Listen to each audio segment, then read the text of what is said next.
Olá, seja bem-vindo a mais uma aula de arte. Eu sou Anailson Mesquita, professor da Rede Estadual de Ensino. E na aula de hoje, gente, nós vamos falar um pouquinho sobre a evolução do teatro, tá? E aí essa aula ela foi dividida em duas partes, parte 1 e parte 2. Hoje nós vamos falar sobre o início dessa evolução, o início desse acontecimento, né? E até chegar aos dias atuais, beleza? Pega o seu caderno aí, note o que você tiver dúvida, tá? E leve aí até o seu professor quando você tiver oportunidade para ele tirar aí um pouquinho as suas dúvidas também. Tranquilo? Então vamos lá.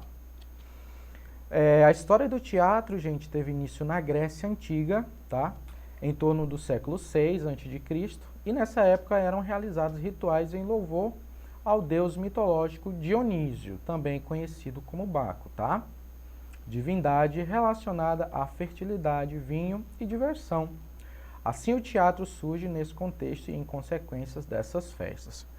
Gente, o teatro o teatro que a gente conhece hoje, ele nasce na Grécia. Porém, é importante a gente saber que o teatro ele já começou a surgir no período pré-histórico, beleza? Onde o homem ele também já tentava representar alguns acontecimentos, né? Como uma caça, uma colheita, ele não sabia falar, né?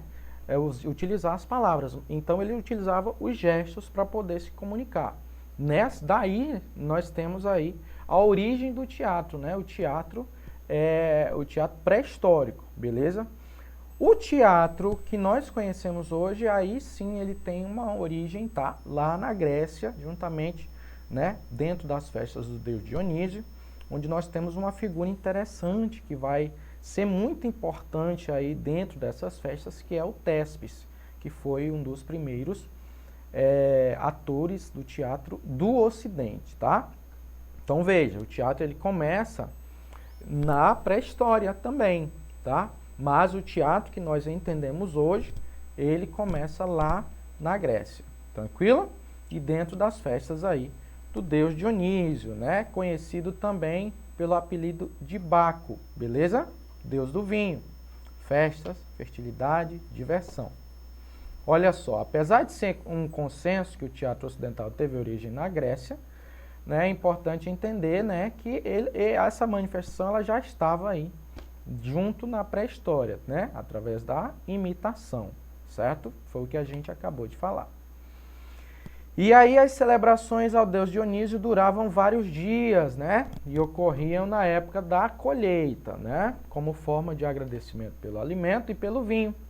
A participação dos cidadãos era intensa e havia uma espécie de procissão que levava o nome de ditirambo, beleza? Depois surgiu o coro, que eram as pessoas, conjunto de pessoas que cantavam durante esse ditirambo, durante essa procissão, tá?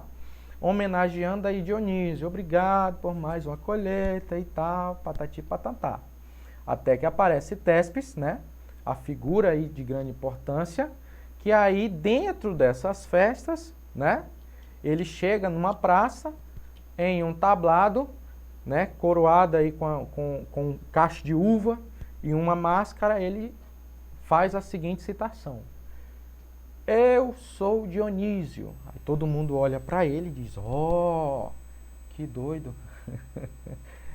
O que estava acontecendo ali? Ele estava trazendo para aquele momento a figura do deus Dionísio, né? Ou seja, ele estava representando ou tentando representar a figura do deus Dionísio ali naquele ambiente. E fazendo isso, ele fazia, né? Ele era ali o ator, né? Fazendo ali o seu personagem, né? O Dionísio. Então aí nós temos ele como uma figura aí, né? Do teatro, o criador e do teatro ocidental também, beleza? Do ponto de vista arquitetônico, a estrutura dos primeiros teatros era parecida, né? Então era basicamente igual, né? As apresentações eram feitas ao ar livre, em construções de formatos semicirculares, né? Havia um espaço para as apresentações, chamado de orquestra, o lugar para acomodar o público, que era arquibancada, e ainda é, né? Ou plateia também, construída em encostas montanhosas, o que facilitava a acústica. Já o palco, tá? era o local onde os atores se preparavam para a apresentação e guardavam também os figurinos e objetos cenográficos. Gente, uma coisinha rápida. No ditirambo que a gente viu, que eram as procissões, nós tínhamos o coro, que as pessoas iam cantando, eles iam indo, tá? Eles iam até um lugar chamado o teatron, que é o teatro que a gente conhece hoje, tá? Que é esse teatro aqui, ó, tá? Da época. E nesse teatron, que é o lugar de ver, né? Que é o significado é esse, as pessoas viam, né, as apresentações, tá? Que eram feitas também para agradecer ao deus Dioniso nesse espaço. E também nesse espaço tinha-se um lugar onde as pessoas colocavam as suas oferendas, tá? Que aí nós vamos ver, né? Esse teatro é o teatro de Mileto, na Grécia, tá? E ele já está bem deteriorado devido ao tempo, mas a gente consegue identificar, ó, a arquibancada, né? Que é a plateia também. E ali, ao fundo da imagem, a gente consegue observar também resquícios do palco, né? Do proscênio, certo? E aí, né, era o lugar onde eles se aglomeravam ali para ver, né? Então, nessa época, eram todos basicamente parecidos, tá? Os teatros em si, eles tinham a mesma forma até, né, quando começou-se também o teatro em Roma, que aí nós temos uma outra arquitetura, não tão diferente, mas uma certa inovação, beleza? Nessa arquitetura. O teatro em Roma teve enorme influência do teatro grego, né? Assim como outras manifestações culturais desse povo. A cultura etrusca também foi um fator relevante para o desenvolvimento da arte romana. Agora eu vos pergunto, quem era e o que era a cultura etrusca? Você não sabe? Bom, deixa eu te explicar. Cultura etrusca era a cultura dos povos originários aí de Roma, da Itália, né? Então esse povo, eles fazem parte aí, né?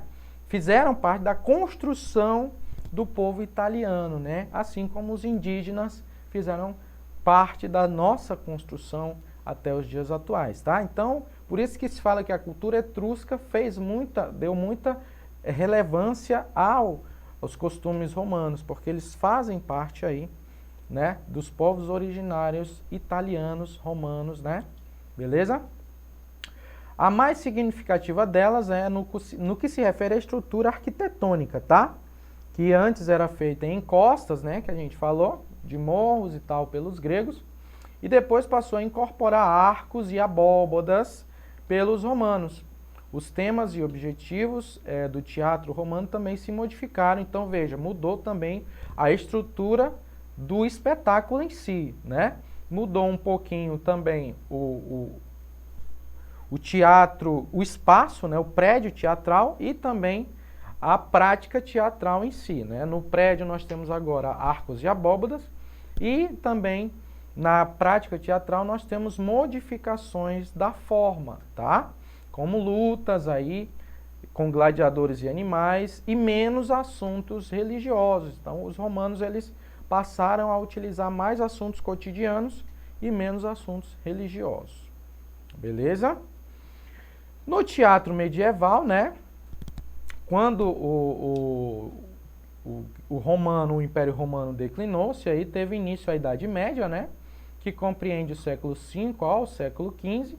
E na época medieval, durante muitos anos, a linguagem teatral foi banida da Europa, isso porque era considerada pela Igreja Católica como uma atividade pecaminosa. Então a própria Igreja Católica tirou aí o teatro, né, das suas dependências, ressurgindo aí apenas a partir do século XII, né?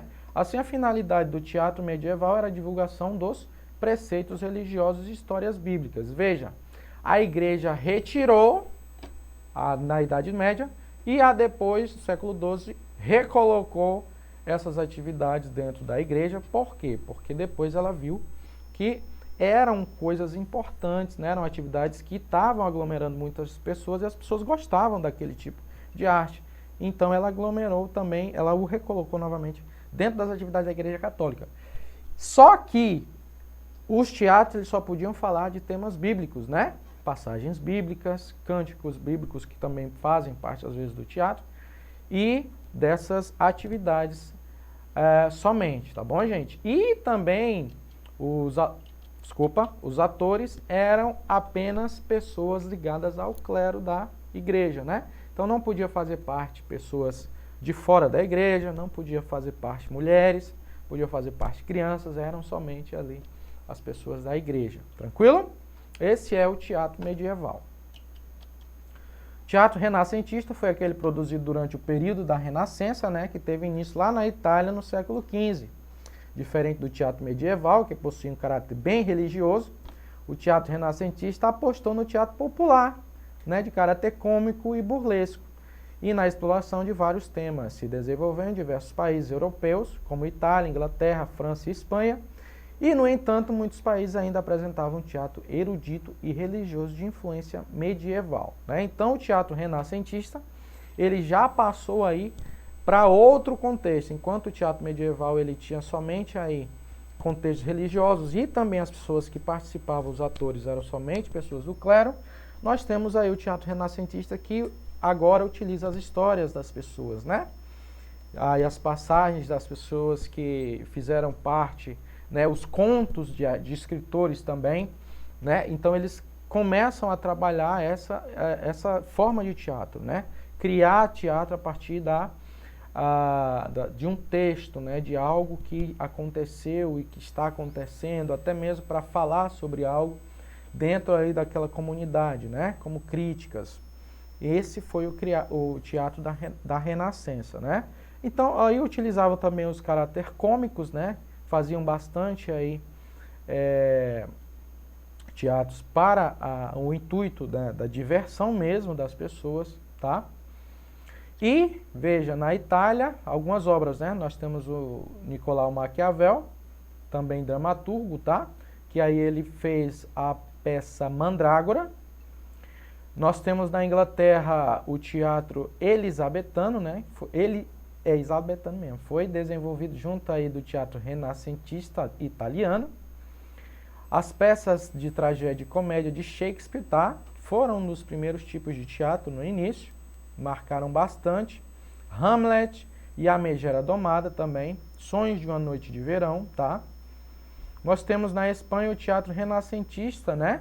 Com quem? Miguel de Cervantes, né? E suas tragédias, O Cerco de Numância, Fernando de Rojas e a peça A Celestina.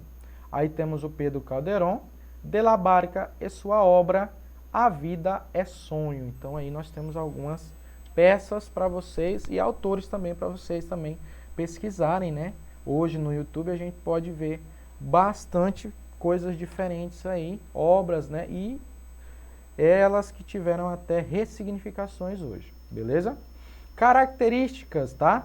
As principais características do teatro desenvolvido durante o período da Renascença é o antropocentrismo, né, humano, onde o homem agora é o centro das coisas, textos improvisados, né, não precisava ter, você podia ter um texto, mas você também podia fazer aí uma improvisação, linguagem corporal, né, e coloquial também, caráter popular, né, histórias populares e temas diversificados, tá? Então essas são algumas características aí, tá? E no teatro barroco nós temos aí, né, alguns períodos diferentes, tá? Onde nós temos também a figura do William Shakespeare e de João Baptiste Poquelin Molière, que escreveram várias peças diferentes, tá? Até a chegada do período clássico. No período clássico, nós temos aí a figura, tá, de Luís XIV e outras obras, outros autores também, tá, que já começaram a praticar um teatro mais acadêmico, né, aquele teatro onde nós utilizamos mais temas acadêmicos mesmo, tá, e mais, como é que nós podemos dizer, científicos, né, e aí entra-se aí o teatro mais científico, mais estudado de certa forma, tranquilo? Aí nós temos a criação, né, dos pontos principais do teatro, né, como né, as trupes, os momentos também do teatro, né, do texto, né, as diferentes partes de cena e assim por diante, beleza? Bom, olha só, para finalizar a aula de hoje, responda a seguinte questão. Qual o nome do primeiro ator do teatro ocidental que a gente viu lá na Grécia, né? Ele nasceu na Grécia. O nome dele é Dionísio, o nome dele é Téspis, o nome dele é Agamenon ou o nome dele é Aquiles? A, B, C ou D? Parabéns para você que selecionou a letra B, né? De bem. Téspis, né? A gente viu que Téspis foi o cara que começou com o teatro grego, né? Lá na praça, citando que ele era o deus Dionísio. Dionísio era o deus da fertilidade, onde ele se reuniu para agradecimento da colheita. Tranquilo? Por hoje é só. Não esqueça de acessar a nossa plataforma Eduque e até a nossa próxima aula. Até mais.